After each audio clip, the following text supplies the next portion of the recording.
Oi, gente, bom dia, tudo bem com vocês? A gente espera mais um pouquinho. Hoje o pessoal tá com sono. O que vocês acham?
A gente pode ir começando?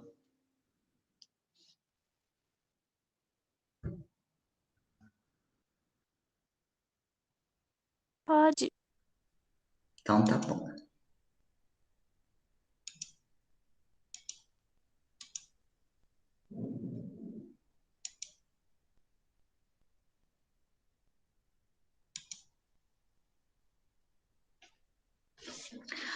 Bom, então hoje falaremos sobre a Europa e a União Europeia.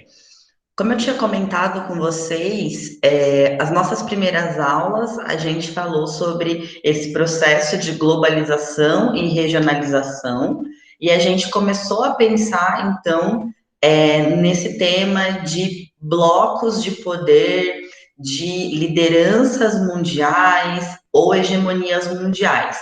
E aí a gente, então, viu que existiram algumas ordens mundiais, algumas lideranças mundiais ou divisão do poder global diferentes ao longo do tempo. A gente falou principalmente do século XIX, quando a gente teve a era do imperialismo e a gente teve então a Inglaterra como grande poder mundial. E aí eu tinha destacado com vocês, retomado, né, trabalhado em conjunto, a ideia da Revolução Industrial como um ponto de apoio importante para essa liderança do poder mundial. E aí a gente falou, então, que no século XX a gente teve basicamente uma divisão do poder global com duas lideranças principais. Então, a gente tinha os Estados Unidos capitalista de um lado e a União Soviética socialista do outro. Bom, eu falei assim, quando termina essa Guerra Fria, né, essa divisão bipolar do mundo, ali no início dos anos 90, começa a surgir uma ideia de que a globalização ganhou, de que a gente tem uma hegemonia apenas capitalista. Então surge essa ideia de que o mundo todo seria igual. É exatamente por conta dessa ideia ou desse sentimento que começam os processos de regionalização, né? Então, por isso que eu tinha falado, a gente vai voltar um pouco, retomar ali esses conceitos de globalização para a gente poder seguir na disciplina, no nosso conteúdo e avançar nas regiões especificamente. A primeira região, então, que a gente vai falar é a Europa. Bom, mas quando a gente fala de Europa, muito provavelmente que vem na cabeça de vocês União Europeia, tá? Eu até esqueci, né, quando eu estava pensando depois na aula, agora de manhã, né, que eu estava arrumando as coisas aqui e tal, passando meu cafezinho, né? Eu pensei assim, nossa, esqueci, podia ter trazido alguns outros dados para eles, né? Por quê? Eu escrevi um artigo recentemente no qual eu tento mostrar isso, né, sobre como os brasileiros enxergam a Europa, a União Europeia. E aí eu utilizei dados de pesquisa de um instituto bem antigo que faz pesquisa na América Latina toda, né? E aí tinha uma pergunta lá que era a seguinte: por qual motivo você conhece a Europa? Eu não lembro se era Europa ou União Europeia, né? Bom, mas aí, por qual motivo os brasileiros lembram, né, conhecem a Europa ou a União Europeia? Adivinhem vocês, né? Não é surpresa nenhuma, tá? Tudo bem que essa pergunta foi um questionário, acho que ali no fim dos anos 90, início dos anos 2000.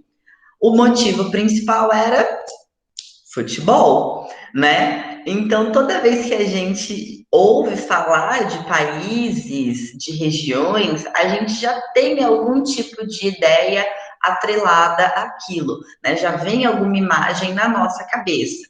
Então, muitas vezes, quando a gente está falando de Europa, já vem essa imagem de União Europeia, né? Então, a gente já pensa nessas possibilidades que a União Europeia trouxe para a Europa. Então, nessa aula de hoje, a gente vai falar sobre como foi esse processo de integração regional, tá? Então, a gente utiliza esse termo, embora o nome seja União, a gente não fala unificação europeia, a gente fala integração europeia. Pode parecer às vezes um certo preciosismo, mas os termos eles têm sempre algum significado, tá? Então a gente deixa o termo unificação quando é para formar um país, tá? Então a União Europeia não é um país. É sempre importante destacar isso. Então, por isso, apesar de ser o nome União, a gente não usa o termo unificação, a gente usa o termo integração, porque são países, né, que resolveram se aproximar e aí uma parte do poder desses países, uma parte do que esses países poderiam fazer, eles deixaram ali para que essa união fizesse. Mas não é a União sozinha que faz, tá? E são todos os países que decidem em conjunto. Vou explicar isso de uma maneira com exemplos, né, um pouco mais fácil para a gente entender ao longo da aula, tá? Só queria deixar claro aqui nesse primeiro momento essa diferenciação que existe entre os termos. Então, vocês vão ver ainda, eu acho, né, pela altura que deve estar o conteúdo, em história, unificação alemã, unificação italiana, e aí depois pensando em século, isso pensando em século XIX, né? E aí pensando em século XX, reunificação alemã, tá? Então a gente usa esse termo quando é um país só. Para falar de União Europeia ou de outros blocos que a gente vai ver, outros blocos regionais que a gente vai ver, a gente fala integração regional. Por quê? Porque os membros, né, os países membros, continuam sendo países. Essa organização que surgiu não é um país, tá? Ela tem, obviamente, grandes poderes, mas não é um país. Os países ainda tomam as suas próprias, a maioria, né, das suas próprias decisões sozinhos, tá? Então, na aula de hoje, a gente vai falar nessa primeira aula sobre a União Europeia. Aí, na nossa próxima aula, a gente ainda fala sobre a Europa, mas aí a gente vai falar um pouquinho de alguns países europeus, de algumas outras questões que a gente não tiver abordado aqui.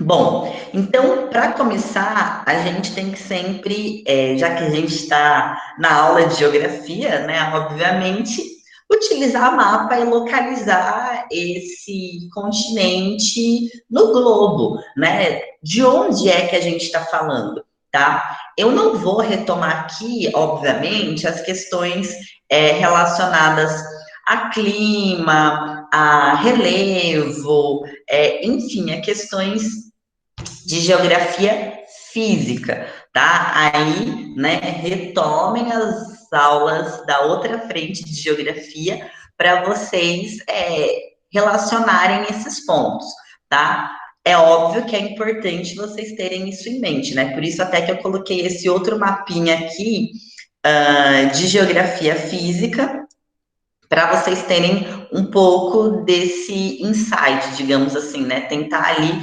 puxar já esses dados, tá? Esses dados não, né? Essas informações que vocês já têm. Então, a gente tem vários países que fazem parte dessa Europa, desse continente, né, europeu.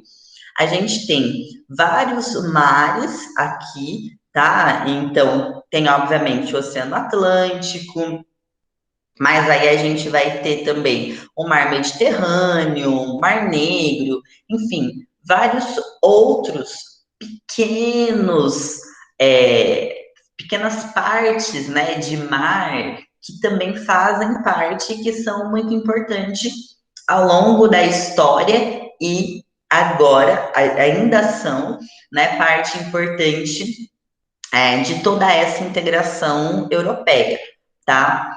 É, a gente pode comentar ou na aula de Europa, né? Mas eu acho que ficaria melhor a gente comentar na aula sobre Oriente Médio ou África, o problema que aconteceu ali no Canal de Suez recentemente, né? Enfim, já não é tão recente, porque nesse momento que a gente vive de pandemia, parece que tudo acontece, já que cada dia tem um novo problema ali, tudo aconteceu numa vida passada, né? Mas se vocês lembrarem, ainda, né, nesse primeiro semestre desse ano, a gente teve um problema lá no canal de Suez, que é um canal, então, que liga essa Europa e a Ásia, digamos assim, né, a África, a Ásia, por meio do Egito, né, que esse canal de Suez está no Egito, então, por meio de uma passagem ali muito estreita, foi feito esse canal de Suez no Egito, então meio que dividindo ali uma parte do Egito, tá? E foi feito por conta de interesses europeus, né? Então é uma construção, entre aspas, parceria, que não foi tão parceria assim, né? Teve várias disputas entre França e Reino Unido, nessa época lá do século XIX, do imperialismo, e que até hoje é utilizada, tá? E aí, se vocês lembrarem, tinha muita gente falando, nossa, esse navio que ficou encalhado aqui, isso está causando problemas no mundo todo, está tendo reflexo. Por quê? Porque esses mares ainda são muito importantes, tá? Então, apesar da gente pensar muito em avião, quando a gente está pensando em ir de um lugar para o outro, a gente pensa em avião porque a gente está pensando na nossa viagem individual, enquanto indivíduos, tá? Mas mercadorias, claro, viajam por avião, mas por mar, né? Por essas vias pluviais, né? Fluviais, é muito mais barato, é muito mais vantajoso, então ainda é bastante utilizado. Tá? Então eu coloquei aqui, né, esse mapinha físico para vocês relembrarem um pouco. Tem a divisão, né, dos países também aqui. E aí é muito mais a título de curiosidade, tá? Se vocês olharem aqui no mapa, tem uma parte que está bem mais escura aqui, onde passa a França, a Suíça, a Áustria, tá? Então, vocês já devem ter ouvido falar também que, geralmente, em filme fala bastante, né? Ai, vamos esquiar nos Alpes suíços, né? Então, que é aqui essa cadeia de montanhas, né? que são os Alpes, tá? Que passa aqui numa parte dessa Europa. Então, só estou trazendo esses elementos para vocês irem ali se ambientando sobre qual é esse continente que a gente vai falar nessa aula e na semana que vem. Semana que vem não, na próxima aula, me desculpem, tá? É mania, né? Que eu sempre falo na semana que vem, tá? Bom, então aqui pensando no nosso conteúdo já, né? Na nossa frente, a gente tem a divisão política, tá? Então a gente pode dividir essa Europa em 5 partes, digamos assim, né? Então essa azul, essa Europa centro-ocidental, desculpem, né? Centro-ocidental. Então eu tinha falado, toda vez que a gente fala de Ocidente, a gente está falando de Europa Ocidental, Estados Unidos, e aí a gente pode incluir Canadá, tá? Obviamente a gente também poderia incluir até Austrália, Nova Zelândia, né? Mas principalmente esse eixo, quando a gente fala de Ocidente, a gente está falando, ou civilização ocidental, a gente está falando dessa Europa Ocidental e ali dessa América do Norte, tá? E aí nisso eu estou excluindo o México, né? Estou pensando basicamente em Estados Unidos e Canadá. Então, essa Europa centro-ocidental que a gente está falando quando a gente fala de Ocidente, principalmente, tá? A gente até pode incluir, né, ir um pouquinho mais para o lado, digamos assim, e incluir, então, a Alemanha, né, e a Itália, tá? Mas principalmente essa outra parte aqui. Por quê? É por isso que a gente tinha retomado nas aulas anteriores, né? A gente teve as grandes navegações, toda a questão da colonização, aí eu tinha também falado com vocês sobre as revoluções industriais, tá? Então, todo esse processo se desenvolve fortemente e principalmente nessa Europa centro-ocidental, tá? A Alemanha, a Itália vão fazer parte disso, mas entram num segundo momento desse processo capitalista, enfim, de revolução industrial, tá? Então, dentro dessa divisão política, né, a gente tem a Alemanha, juntamente aqui com a Polônia, a Suíça, a Hungria, a Áustria, fazendo parte dessa Europa central, tá? Aí a Itália vai fazer parte do que a gente chama de Europa meridional, e aí, junto com a Itália, e aí é que a gente tem que lembrar, tá? Tem as penínsulas, né? Várias penínsulas tem na Europa. Então, a gente tem a Península Ibérica, que é onde a gente tem Portugal e Espanha.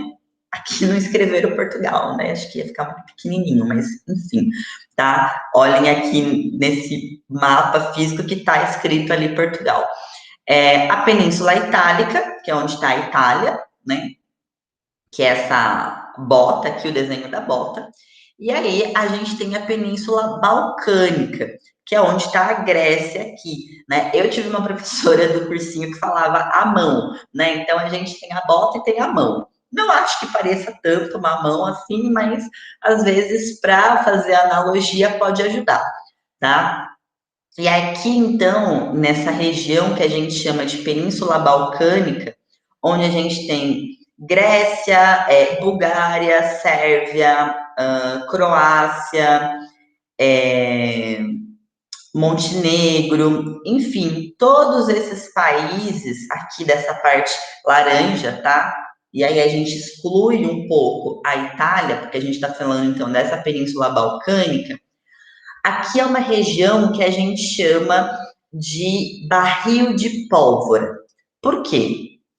Porque essa região ela foi dominada por muito tempo, né, por muitos séculos, pelo Império Turco-Otomano, que acabou diminuindo, né, e aí sobrou, entre aspas, tá? Só a Turquia, né? Então a Turquia é a grande herdeira desse Império Turco-Otomano que dominou toda essa região aqui.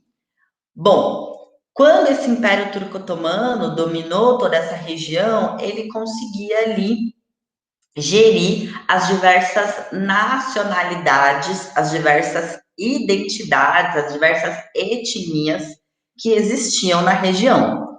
Quando o Império Turco-Otomano saiu daqui, isso tudo começou a entrar em conflito, tá? Então, mais uma vez, né? Lembrando lá das aulas de história, a gente tem a Primeira Guerra, fruto de desavenças nessa região.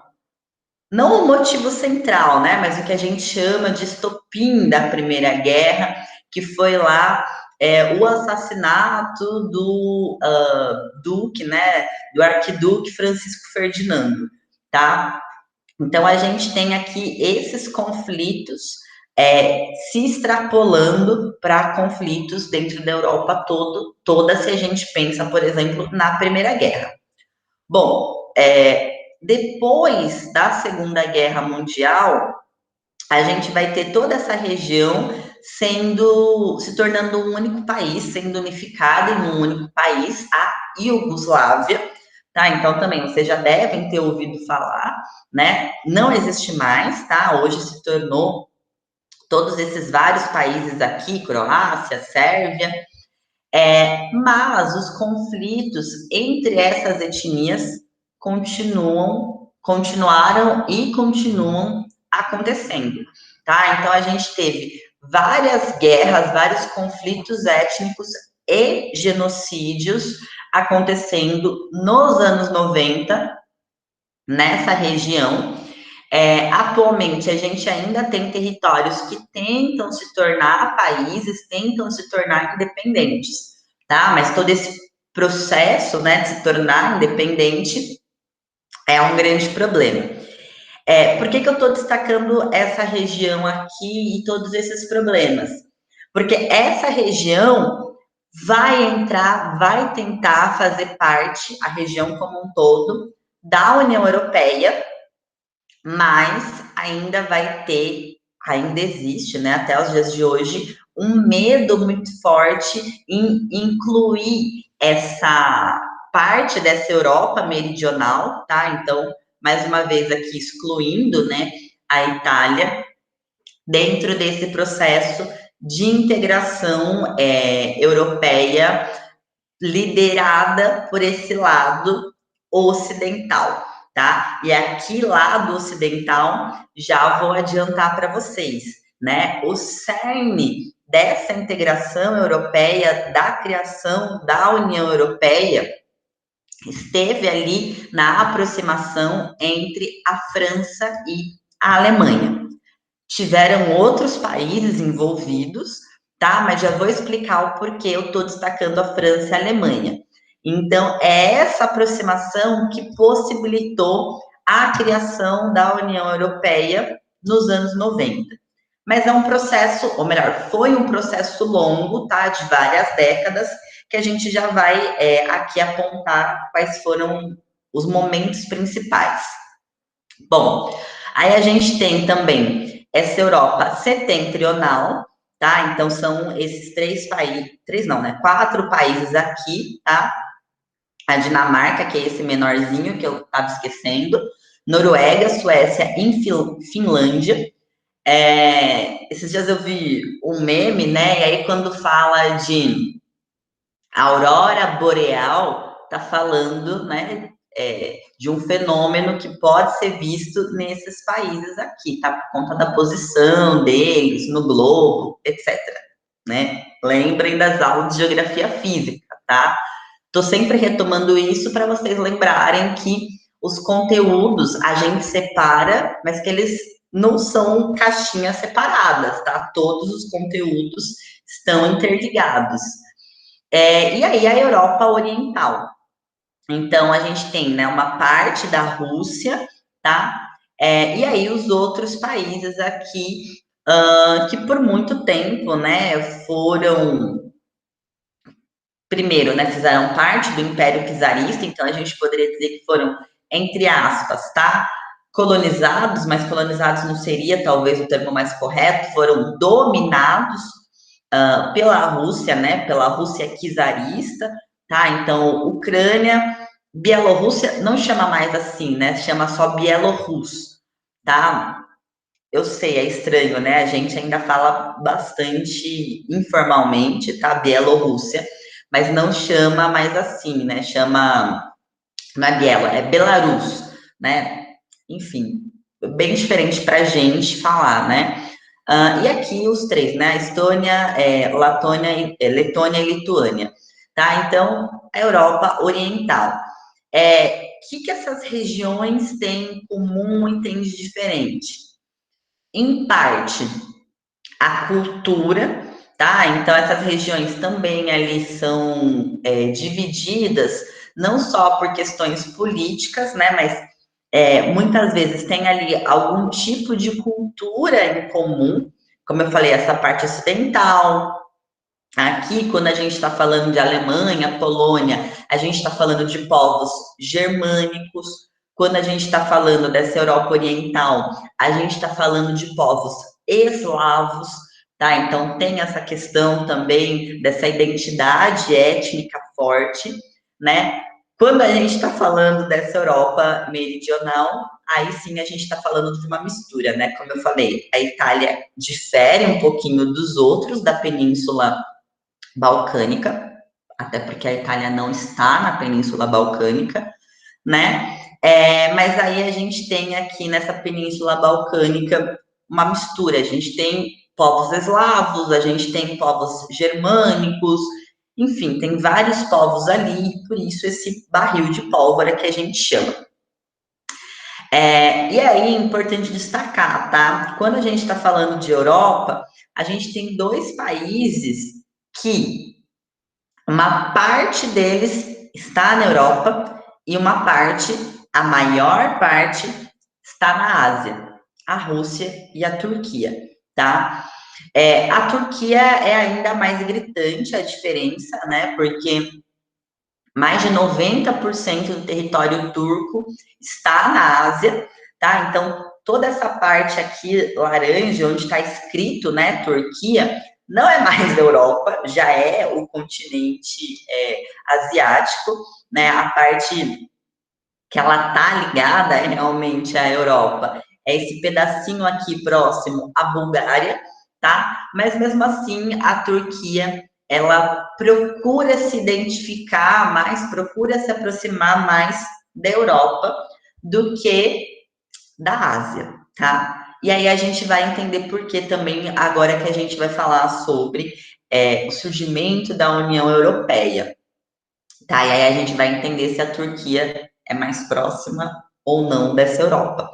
Bom, a Rússia, né, também a maior parte do território está na Ásia, mas ela se identifica toda como sendo europeia, e isso não é tão questionado, tá? Apesar, obviamente, de existir várias diferenças entre os russos e outros europeus, né? A gente tem essa identidade um pouco mais definida, tá? É difícil, né, da gente ver os russos sendo classificados como asiáticos. Já a Turquia, ela tem uma identidade muitas vezes cultural, tá? Étnica, né, e cultural, mais próxima dos países vizinhos a ela na Ásia do que os países vizinhos à Turquia na Europa, tá?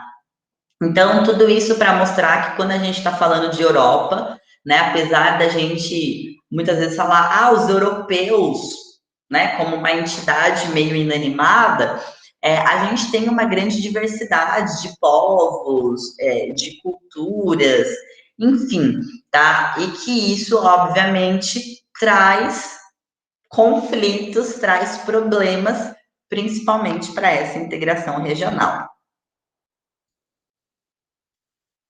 Bom, então como que começou essa integração regional na Europa? Primeiro, né, eu coloquei aqui um destaque que a gente tem que lembrar que a Europa sempre foi uma área, né, um continente de repulsão, tá? De expulsão de migrantes. As pessoas não queriam ficar na Europa. Por quê? Tinha muita guerra acontecendo ao longo dos séculos e séculos, tinha muita fome, tá? Então as pessoas passavam muita fome, tinha muita escassez de comida e tinha muitas doenças, tá? Então, né, a gente está vivendo nesse período pandêmico, pandemia, entre aspas, né? Era mato nessa Europa por muito tempo, tá? E hoje, né? Bom, então com isso, quando começaram as grandes navegações, essa colonização europeia pelo mundo, a gente vai ter muitas pessoas querendo sair dessa Europa por conta de guerra, fome, doença, perseguição política, mas principalmente religiosa, tá? E aí a gente vai ter então colonização da América do Norte, América Latina, enfim, tá? Todo mundo quer sair desse continente. Aí o exemplo principal, né, talvez um grande último momento em que essa Europa, esse continente, foi esse continente de repulsa, né, de expulsão de imigrantes, foi a Segunda Guerra Mundial, tá? Então a gente vai ter ali, né, com a perseguição aos judeus, com todos os problemas da guerra, uma grande expulsão de imigrantes acontecendo, então a Europa ainda sendo vista, né, como esse território problemático, tá? Aí a gente tinha falado, né, que eu até retomei, sobre essa questão da bipolaridade, e aí na Europa isso vai ser mais fortemente representado, tá? Enfim, a gente tem representação dessa bipolaridade da Guerra Fria no mundo todo, mas na Europa a gente vai ter um país que foi literalmente dividido ao meio, tá? A gente teve a Alemanha sendo dividida quando a Segunda Guerra termina em áreas de ocupação. Então vai ter lá uma área de ocupação soviética, uma área de ocupação dos Estados Unidos, uma da França e uma do Reino Unido. Na prática, essas três áreas capitalistas vão ser uma só, por isso que a gente só diz comumente que a Alemanha foi dividida em duas, tá? Porque ficou um lado capitalista e um lado comunista, que é o lado capitalista, a Alemanha ocidental, né, que a gente fala desse ocidente, e a Alemanha comunista, a Alemanha oriental. Bom, e aí a representação, né, visual disso foi a divisão da cidade de Berlim, né, que era a capital, tá, que continuou sendo a capital da Alemanha oriental, mas não era a capital da Alemanha ocidental, tá? Que a gente vai ter a construção do muro, né? Realmente dividindo a cidade de Berlim em duas, tá? Até tinha indicado nos materiais das aulas anteriores o filme Adeus Lenin, que aí é interessante, né? Quem não assistiu, assistir, porque mostra exatamente esse processo aqui, essa divisão na Alemanha, ou melhor, em Berlim, tá? Que é um filme sobre a queda do Muro de Berlim, ou melhor, sobre alguns anos depois da queda do Muro de Berlim, tá? Então a gente tem na Europa essa marca muito forte dessa divisão, dessa do que a gente chama, né, contenção que o lado capitalista buscou fazer em relação ao avanço comunista, tá? Então, por isso que eu tinha colocado aqui esse mapa, né? Por quê? Porque a gente vai ter, né? Pensando aqui onde está a Alemanha, tá? A gente vai ter uma divisão dessa Europa em Europa capitalista e Europa comunista, tá? Então, essa Europa oriental, uma parte dessa Europa meridional e dessa Europa central serão comunistas, tá? Então, aqui Polônia, a Romênia, a Bulgária, e aí o que viria a ser a Iugoslávia, vai ficar ali sob o domínio comunista, e aí, a partir da Alemanha, né, para o oeste, tá? Por isso que a gente fala em ocidente, né? Lá enfim, para vocês vai ficar invertido, né? Mas leste-oeste, ou para vocês, leste-oeste, é, a gente tem esse lado capitalista, tá? Então, vai ter essa disputa nessa bipolaridade, que essa União Soviética, tá? Liderada ali pela Rússia, né? Pela Federação, né? Da República Socialista da Rússia, tá? Vai tentar avançar cada vez mais esse comunismo na Europa. E a gente tem, então, esse lado capitalista tentando o quê? Conter esse avanço, tá? Então, criando o que a gente chama de cortina de ferro, né? Onde vai ter essa separação, então, basicamente ao meio, tá? Dessa Europa, desse continente europeu. Aí vocês estão pensando, mas por que que você está voltando assim, Camila? Por que que você está falando tudo isso? Porque é exatamente esse momento dessa divisão ali em que a gente tem o início do que hoje a gente chama de União Europeia. Por quê? Tá? Porque com o fim da Segunda Guerra Mundial, a gente vai ter uma Europa devastada, tá? Então, a Europa foi o principal cenário de guerra, né? Então, a gente não teve arma nuclear na Europa, isso é verdade, tá? Mas teve uma grande devastação. E tudo isso precisava ser reconstruído, isso precisava ser reerguido de algum modo, tá? Então, a gente vai ter os Estados Unidos tentando ajudar a Europa. Aí, para isso, vai ser lançado o Plano Marshall, com essa ideia de ajudar na reconstrução europeia para evitar que a União Soviética ajudasse e, com isso, então, avançasse no domínio da região, né, do continente como um todo.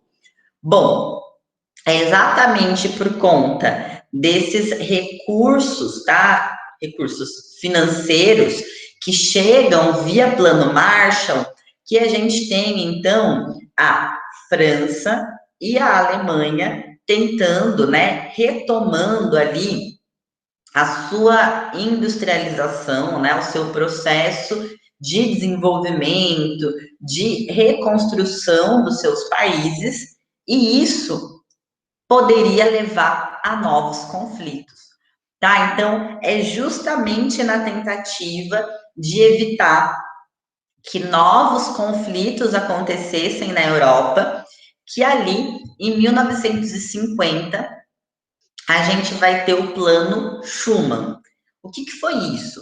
Tá? Foi uma ideia, né, digamos assim, para tentar apaziguar, ou melhor, não levar a mais conflitos entre França e Alemanha, tá? Então, esse Plano Schuman vai ali dizer o seguinte, que qualquer país europeu que tivesse interessado na utilização de carvão e de aço poderia utilizar, poderia participar, tá? Quem que pensou esse plano Schuman? Tá? Schuman é o nome de uma pessoa, né? Obviamente, mas foi ali um processo do início da aproximação entre a França e a Alemanha.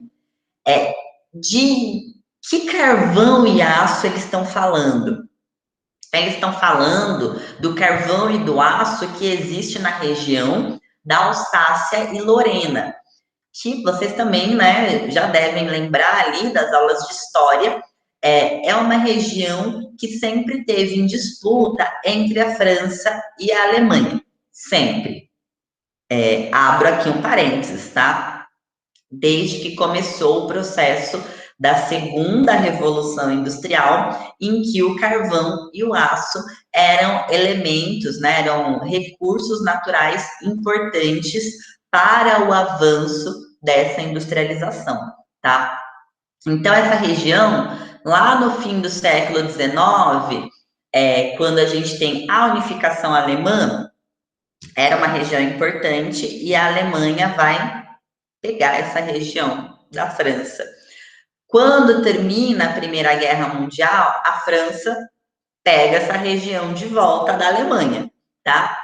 Durante a Segunda Guerra Mundial, essa região vai estar em disputa novamente, tá? A Alemanha vai procurar anexar essa região novamente, tá? A Alemanha nazista.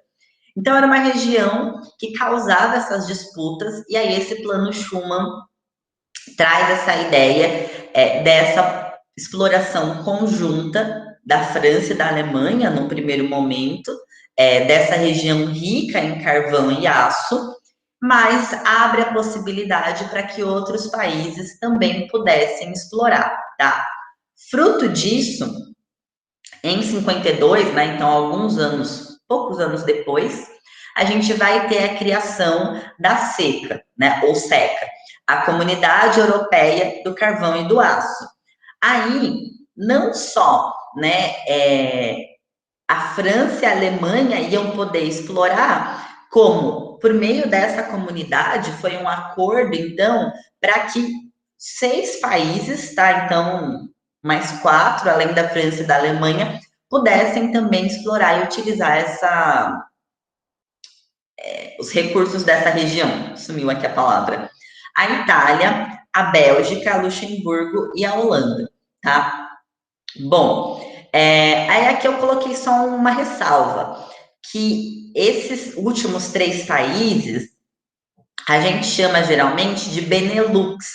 Por quê? Porque ainda na década de 40, lá ainda durante, tá, a Segunda Guerra, a gente vai ter esses 3 países firmando ali um acordo de comércio, né, de integração comercial, tá?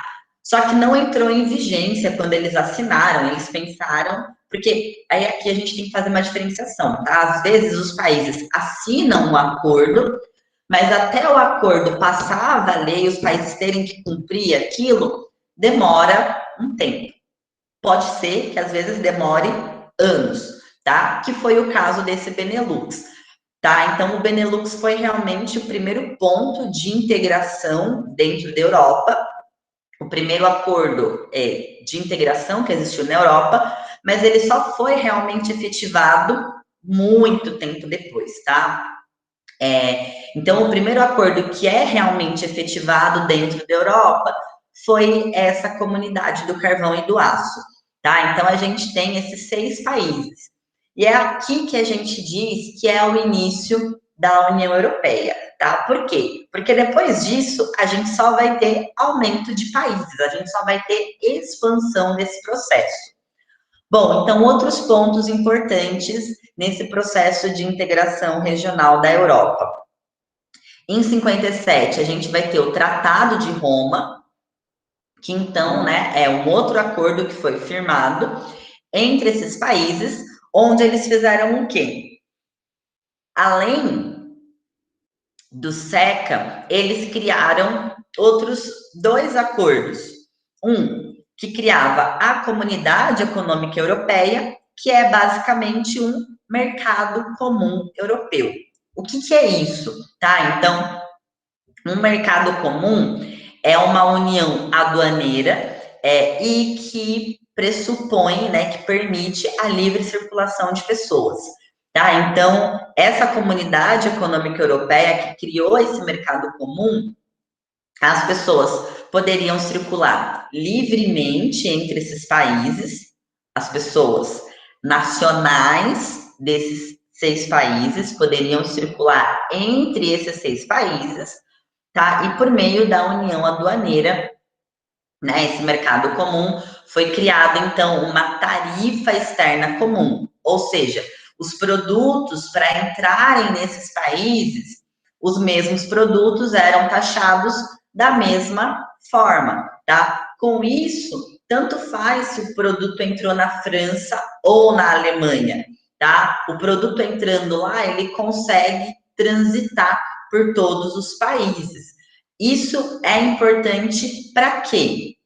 Para o desenvolvimento, tanto industrial, quanto tecnológico, quanto, né, de forma geral, econômico desses países, tá? Por quê? Porque se a gente tem países vizinhos que eles têm tarifas diferentes para o mesmo produto, a gente tem o quê? Uma competição entre esses países vizinhos para ver quem vai receber aquele produto e ou é um produto já para a população utilizar ou é um produto para a indústria utilizar. Bom, se ele entra mais barato, pensando, né, para a indústria utilizar, o produto final que a indústria vai produzir vai ser mais barato, ou se for o mesmo preço, né, do produto final do outro país, aquela indústria vai ter um lucro maior. Consequentemente, isso vai gerar mais recursos para essa indústria, tá? Para esse, não só para essa indústria, né, mas para esse país.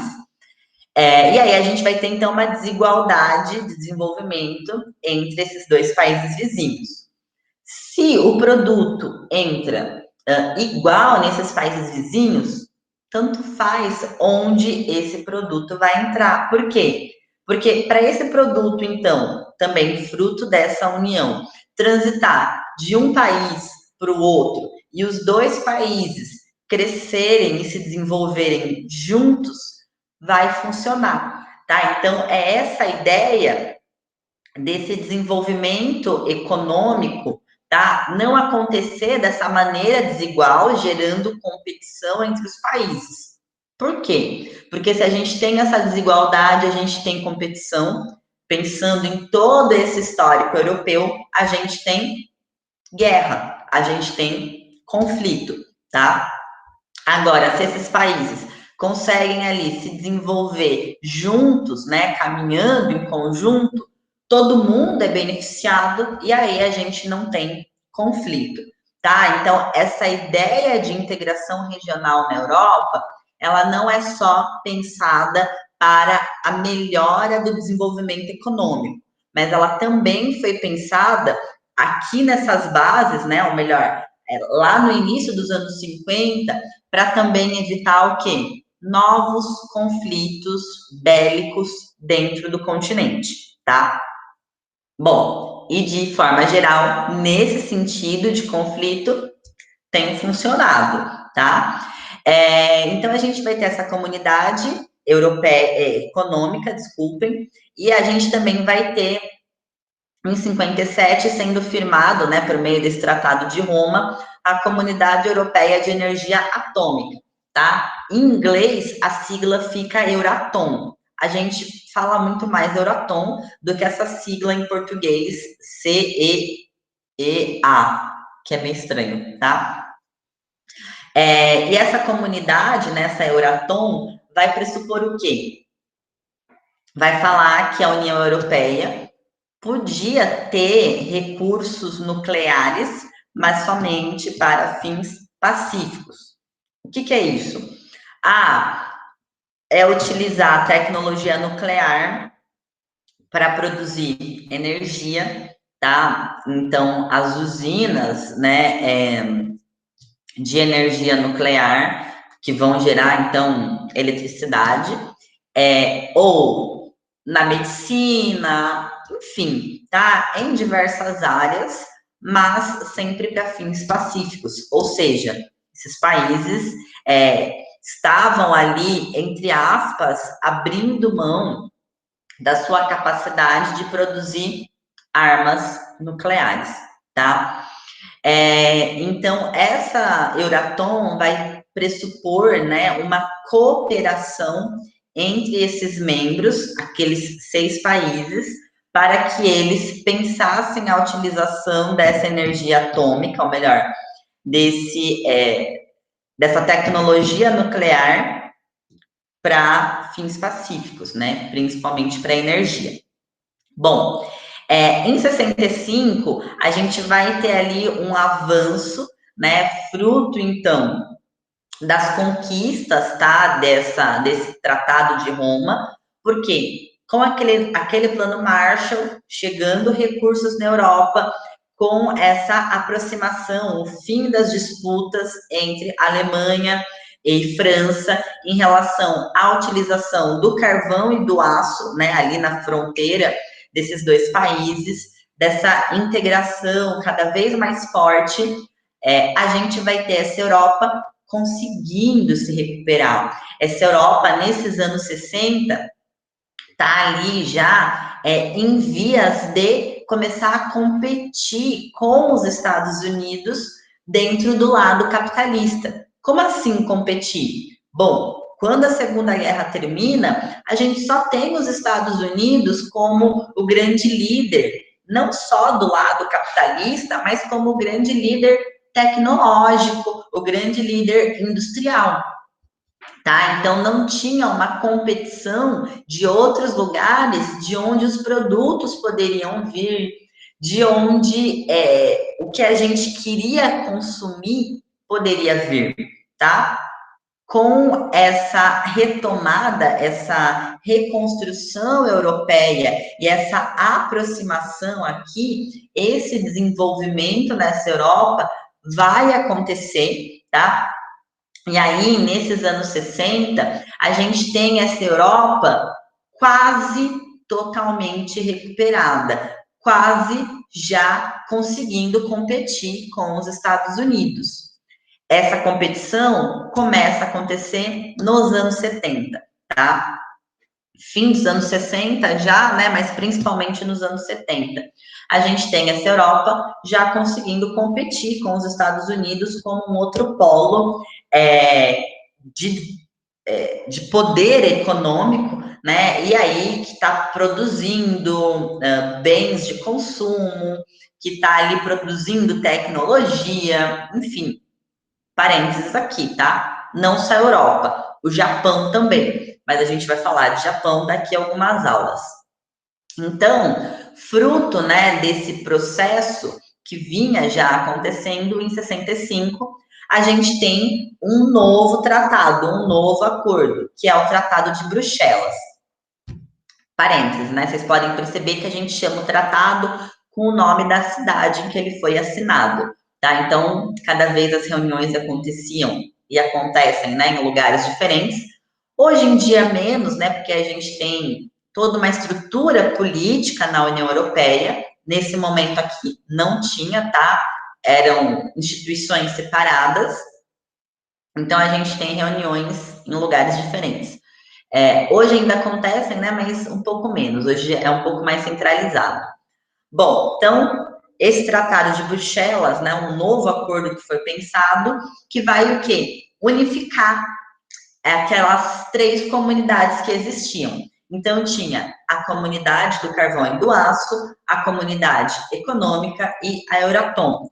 Tudo isso juntou, né, e construiu uma entidade maior, a CE, ou, né, CE é só a sigla, tá, para Comunidades Europeias, tá? Então, durante muito tempo, o que a gente chama hoje de União Europeia foi chamado, né, de 65 até os anos, fim dos anos 90, mas, enfim, dependendo ainda do órgão internacional que a gente está falando, ainda é utilizado esse termo, né, por muito tempo nos anos 2000 ainda foi utilizado esse termo, comunidades europeias, tá? Então, a partir de 65, a gente tem e aí sim a gente fala em unificação, tá? Porque realmente todos esses órgãos, essas comunidades que existiam, se juntaram e formou uma comunidade maior. Por isso, comunidades europeias, né? Que é a junção dessas outras três comunidades que existiam,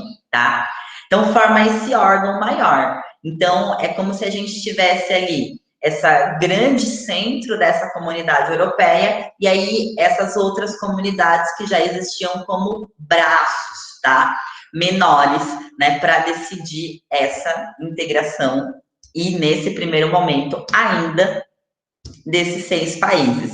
Então, todo o avanço, ou melhor, uma boa parte do avanço dessa integração regional aconteceu com 3 países apenas, tá? E aí, como eu tinha falado, a gente tem que pensar que, principalmente, 2 desses países eram o grande foco desse processo de integração, a França e a Alemanha.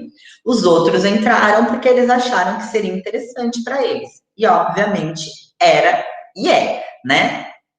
Só nos anos 70, então, é que a gente tem uma primeira expansão, né, da União Europeia, que não chamava ainda, né, mas a gente pode chamar aqui, quando a gente tem a inclusão, então, da Dinamarca, da Irlanda, né, da República da Irlanda, tá, e do Reino Unido, que a gente fala só Reino Unido, mas vou fazer um destaque aqui que a gente já vai falar.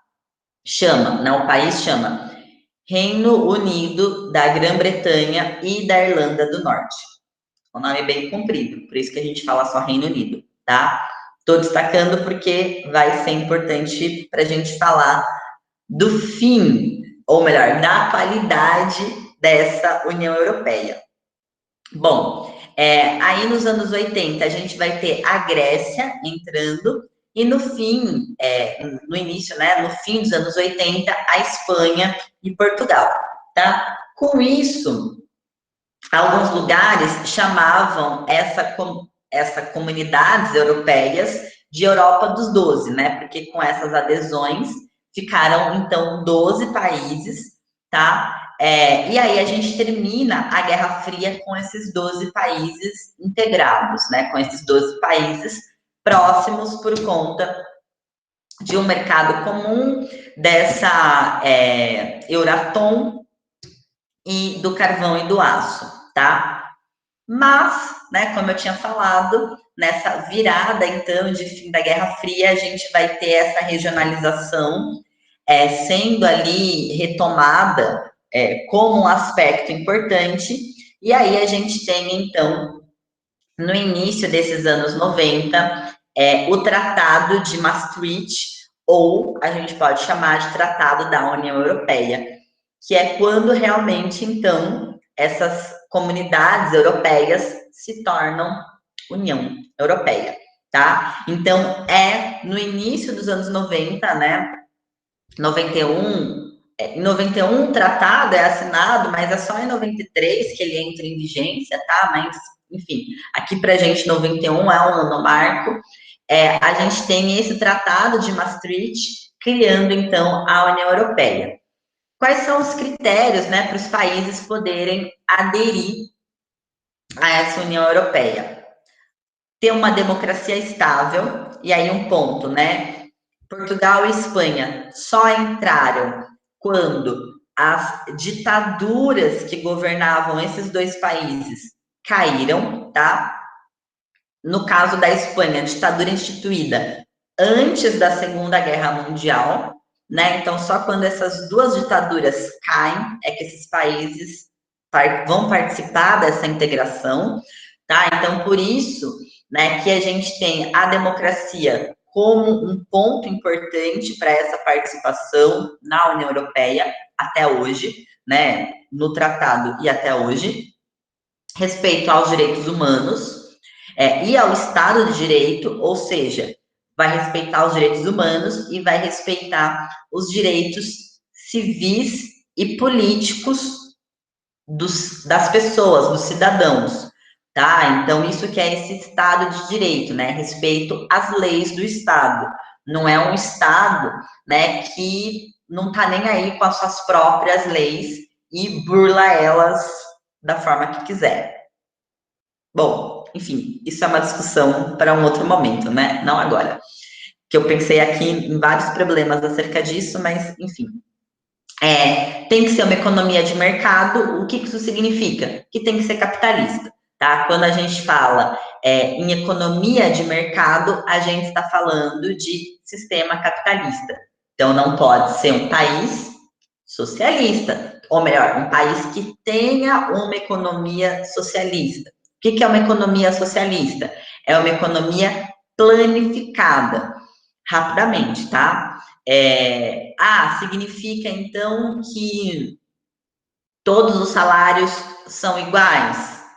Não necessariamente, tá? Mas que não tem uma diferença salarial, né, nessa economia planificada muito grande, tá? Então, o faxineiro e o CEO da empresa, né, eles podem ter ali algum tipo de diferença, tá? Mas não é uma diferença igual a gente tem no sistema capitalista, tá? De, às vezes, né, não só 1.000, mas milhões, tá? Então, planificada é isso, né? Tem ali essa base, que é uma base onde todo mundo ganha ou igual ou muito próximo, tá? Obviamente tem outros pontos, tá? Mas só aqui para a gente entender um pouco dessa diferença. E a aceitação de toda a legislação da União Europeia. Aí foi pensada também uma moeda única, né? Já que a gente não, né? Eles estavam pensando nessa grande integração. Para isso foi criada o euro, tá? Então coloquei aqui, né, a carinha do euro para vocês verem. Coloquei também aqui o símbolo do euro, né? Então a gente tem o símbolo do real, né, que é o R, e aqui o do euro, a gente tem esse E com esses dois tracinhos no meio, tá? Então foi criado o euro. Só que para ter o euro, eles decidiram também criar um Banco Central Europeu. Por quê? Porque com essa moeda única, o que eles decidiram? Os países membros, eles não precisam mais fabricar, produzir moeda, tá? Por quê, né? Num país que não tem esse tipo de integração, é o próprio país que produz a sua moeda, tá? Então, no caso, por exemplo, do Brasil, é o Banco Central do Brasil que produz a moeda. Se vocês tiverem, né, uma nota de real ou uma moeda, vocês vão olhar lá, vai estar escrito, né? Banco Central do Brasil, tal. Peguem um dia, né, uma nota de real ou uma moeda de real e olhem lá tudo que está escrito e tudo mais, tá? Então, vai estar lá isso, vai ter a assinatura do presidente do Banco Central, tá? Por quê? Para mostrar que é dinheiro de verdade, que foi realmente esse Banco Central que fez, etc, tá?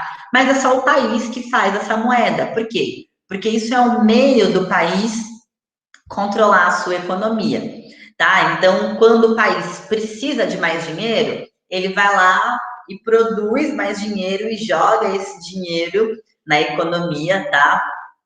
Seja via empréstimos, via programas assistenciais, enfim, tem várias formas de fazer isso, tá? Né? Também não vou entrar aqui em detalhes, mas ele joga esse dinheiro na economia, com isso tem um resultado. Pode aumentar a inflação, mas, enfim, cada estado escolhe o momento para fazer isso, tá? Por meio dessa integração, por meio da criação de uma moeda única entre vários países, é necessário que um único banco central crie esse dinheiro. E aí, para criar esse dinheiro, tem que ser o quê? Um acordo de todos os países membros. Para isso, então, todos esses países têm que ter uma economia mais ou menos igual, tá? Muito próxima, porque senão um vai querer que emite mais dinheiro, o outro não vai querer que tire dinheiro, e aí esses países não vão entrar num acordo e isso não vai funcionar, tá?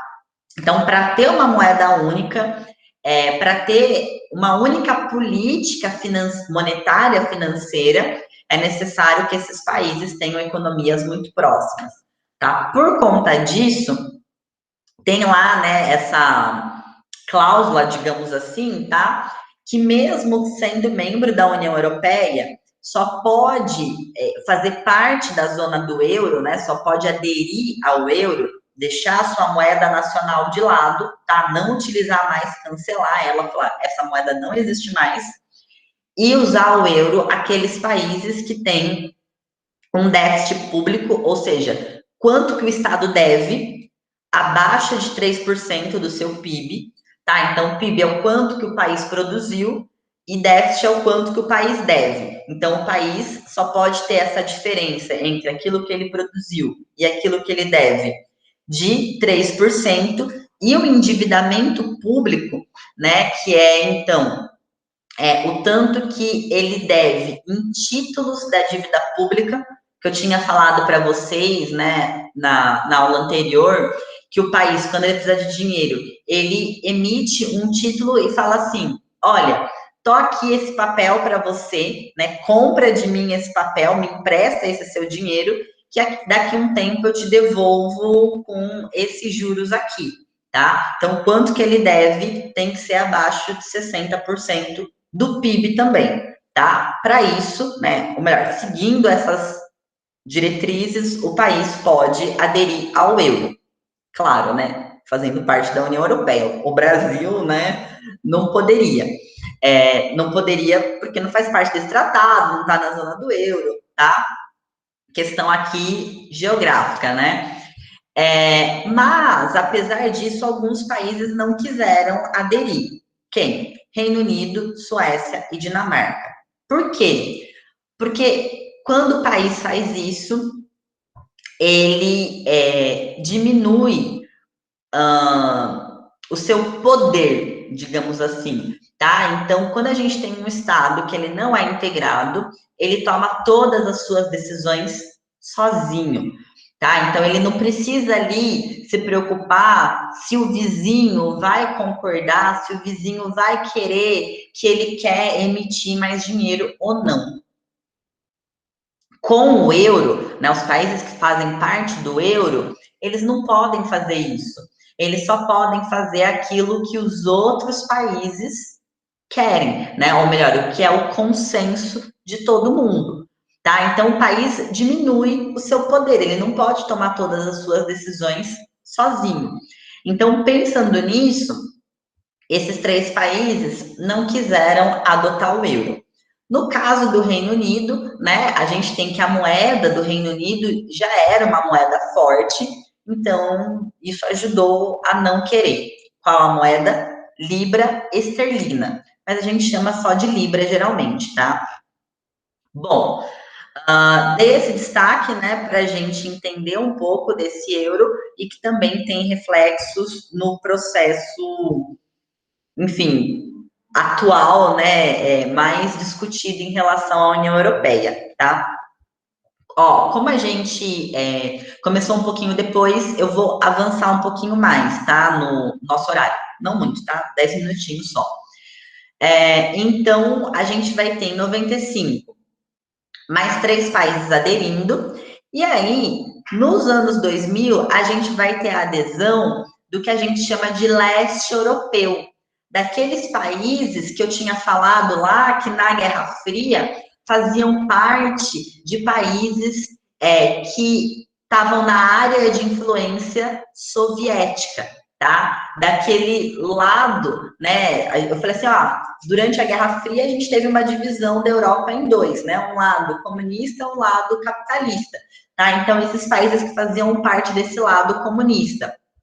Então a gente tem uma adesão em massa, tá? Que a gente chama esse momento de alargamento da União Europeia, que é esse alargamento para o leste, chegando então perto da Rússia, tá? 2007, 2013, a gente tem novas adesões dentro desse processo de expansão para o leste europeu, até que em 2014 a gente tem a crise na Crimeia, tá? Enfim, como eu falei, né, por conta da pandemia, parece que a gente vive, sei lá, tudo isso aconteceu numa outra vida, né? Mas essa crise na Crimeia, ela ainda tem alguns reflexos hoje em dia, tá?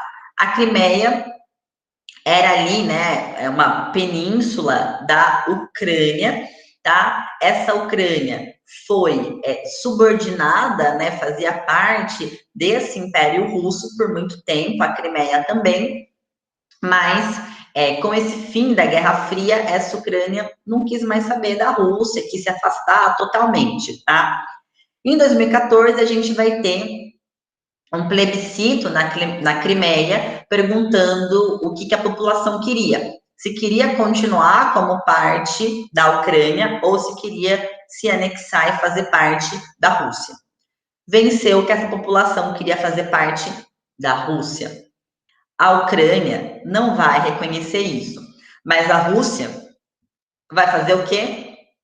Vai falar, bom, vocês não querem, mas quem mora na Crimeia quer fazer parte da Rússia. Então a gente vai chegar lá e vai garantir isso, tá? Então a Rússia manda exércitos para a Crimeia e fala que agora a Crimeia faz parte da Rússia. Então a Rússia faz uma anexação dessa Crimeia que a Ucrânia não reconhece, tá? Até hoje, isso ainda faz atritos, né, entre esses europeus, tá?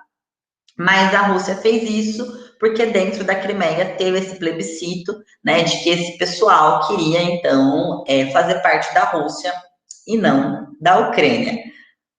Tem vários problemas aqui para a gente discutir, tá? Mas fruto, né, desse processo de anexação, a gente tem a Rússia sendo expulsa do grupo G8, tá? Que é o grupo das maiores economias do mundo. Com isso, o grupo volta a ser G7, tá? E aí isso vai gerar vários atritos, né, ao longo de 2014, um pouco de 2015, entre a Rússia e o restante da Europa, né? Porque o restante da Europa não queria aceitar essa anexação, achava que isso era um problema, que a Ucrânia tinha que resolver com a Crimeia primeiramente, para depois a Rússia ver o que ia fazer, não a Rússia já chegar ali anexando, né? Passando por cima de uma solução ucraniana primeiro, tá? Bom, a Rússia vai ameaçar a fechar os seus gasodutos, né, que ajudam na eletricidade, no aquecimento de uma parte da Europa, tá? E aí a gente tem esses problemas acontecendo em 2014, 2015. Hoje em dia não se fala mais tanto sobre isso, mas a Crimeia continua anexada pela Rússia, tá? E aí, em 2016, finalmente, né, a gente chega no que é o grande momento, né, a grande discussão em relação à União Europeia, o Brexit, que esse termo, né, é a junção de Bretanha, né, e saída, tá? Então, é a saída da Grã-Bretanha, enfim, Reino Unido, da Grã-Bretanha e da Irlanda do Norte da União Europeia, tá? Apesar dessa saída, tem alguns países, né, que estão ali em processo de adesão, tá? Alguns há muito tempo, como é o caso da Turquia, tá? Outros nem tanto, né? Por que esses países querem entrar? E por que esses países do leste europeu entraram? Por conta daquela ideia que eu tinha falado de desenvolvimento econômico, tá? Então, para muitos desses países, no caso, no início, para a França e para a Alemanha, não só o desenvolvimento econômico era importante, mas tinha essa questão de um conflito iminente que podia acontecer entre os dois países na Europa, né? Que, enfim, levou a guerras terríveis no século XIX e no início do século XX, tá?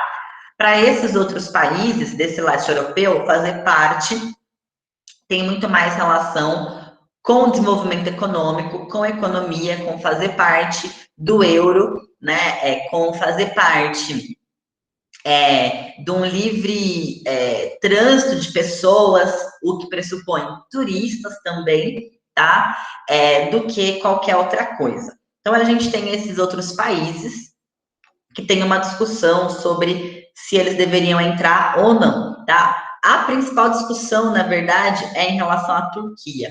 Por quê? Porque como a maior parte dela está na Ásia, essa entrada da Turquia na União Europeia é vista como uma forma de permitir que árabes muçulmanos entrem na Europa, tá? Então, a entrada da Turquia gera um grande receio, não só por conta de diversas questões turcas, né, como, por exemplo, a Turquia não reconhecer o genocídio armênio, né, então, o Império Turco-Otomano ainda, né, foi ali, liderou o genocídio de armênios antes da Primeira Guerra Mundial, tá, e um pouco durante, né, a Primeira Guerra Mundial, a Turquia não reconhece isso, e aí a Alemanha critica bastante isso e tudo mais, tá? Mas esse não é só o ponto, né? O ponto é que a Turquia é vista como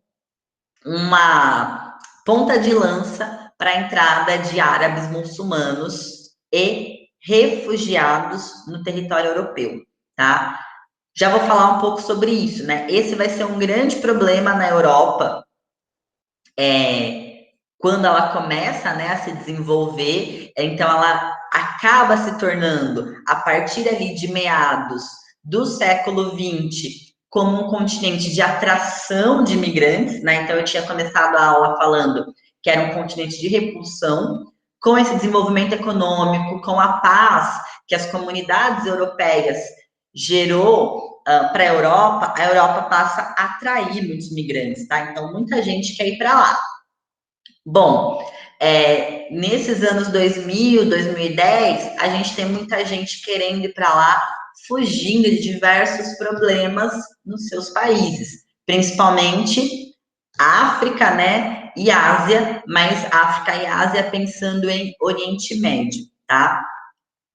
Então começam a chegar muitos migrantes e isso vai gerar problemas e conflitos dentro da Europa também. Por quê? Porque tinha uma crise econômica que tinha acontecido, mas que ainda estava dando reflexos nessa Europa, e aí chegam esses migrantes. Crise econômica, muita gente perde emprego, começa a aceitar emprego que antes não aceitaria, que esses migrantes faziam e ninguém ligava, tá? Mas aí as pessoas começam a querer ou disputar esses empregos, dependendo do país, ou simplesmente achar que esses migrantes estão roubando seus empregos, sendo que era emprego que essa pessoa não aceitaria e continuava não aceitando, mesmo com a crise, tá? Então a gente tem esse problema e a Turquia é vista como um lugar onde esses povos poderiam chegar e então irem para qualquer lugar da Europa se a Turquia fizer parte da União Europeia,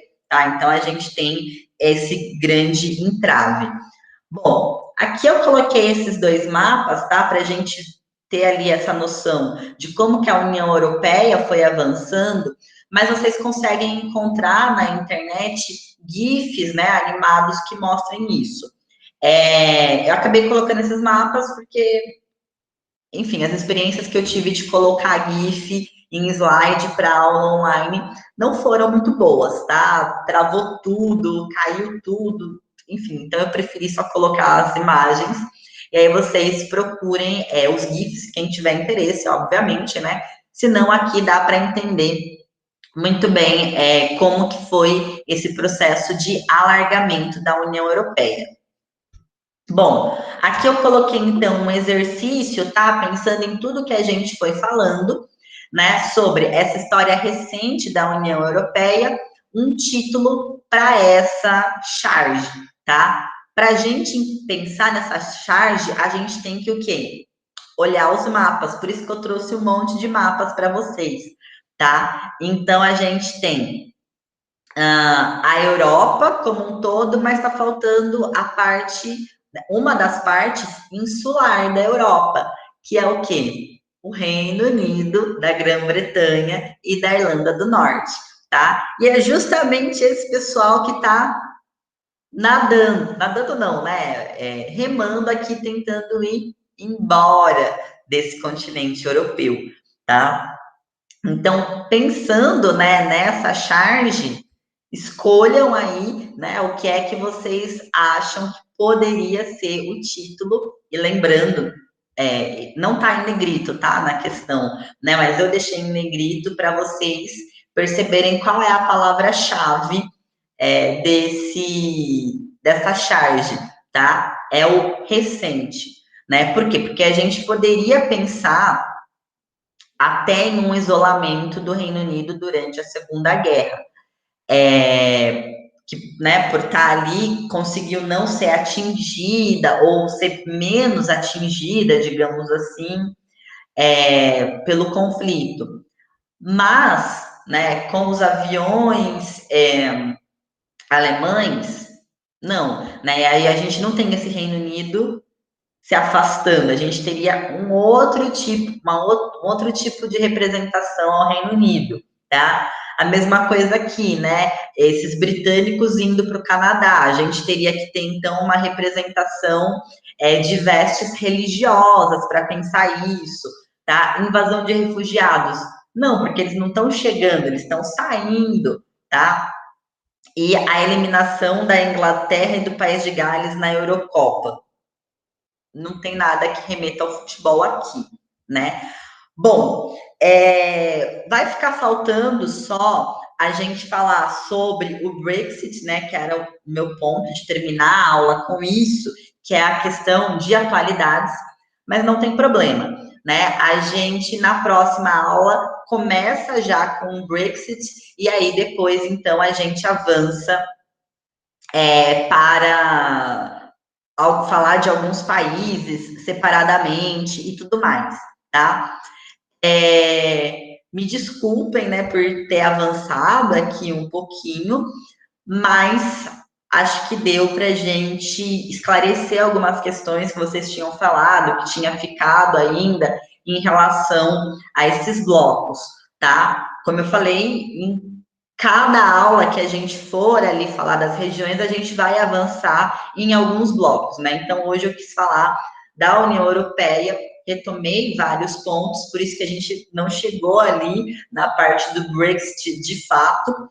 Ao mesmo tempo, já apresentei também alguns pontos que são importantes para a gente pensar no Brexit também, tá? Então, assim, não esqueçam da aula de hoje, quando a gente tiver a próxima aula, que a gente vai retomar alguns pontos. Bom, tem uma pergunta aqui, deixa eu ver. Por que a Libra é mais cara que o dólar, sendo que o PIB é maior?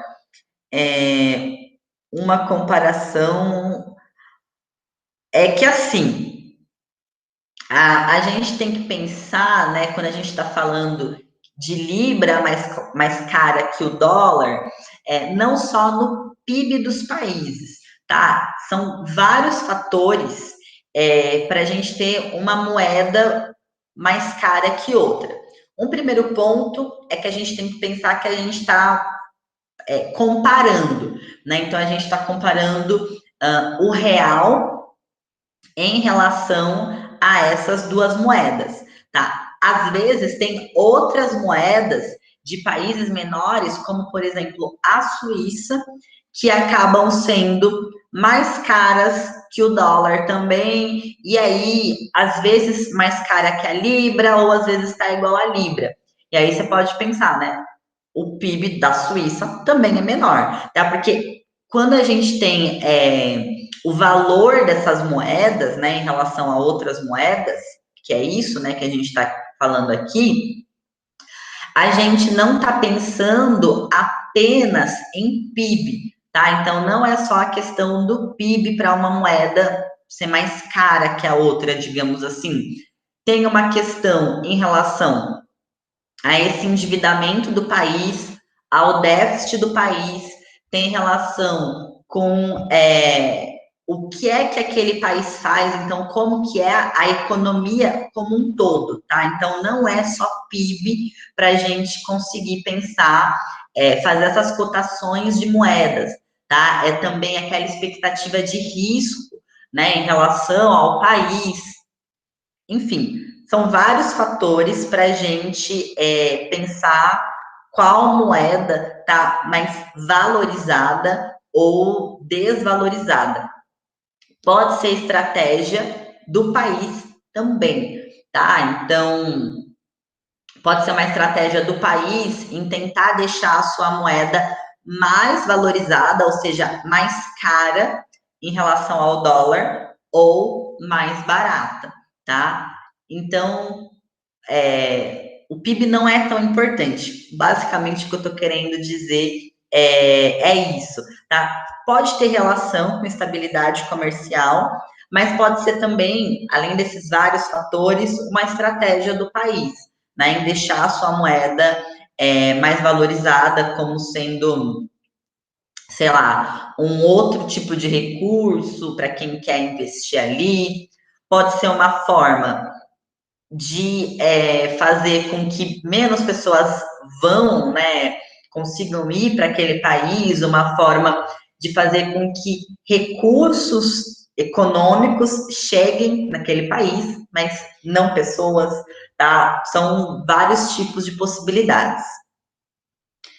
Eu não entendi essa uma comparação entre Reino Unido. Isso era em relação às moedas? Pode ser estabilidade comercial, que eu tinha falado, desculpa.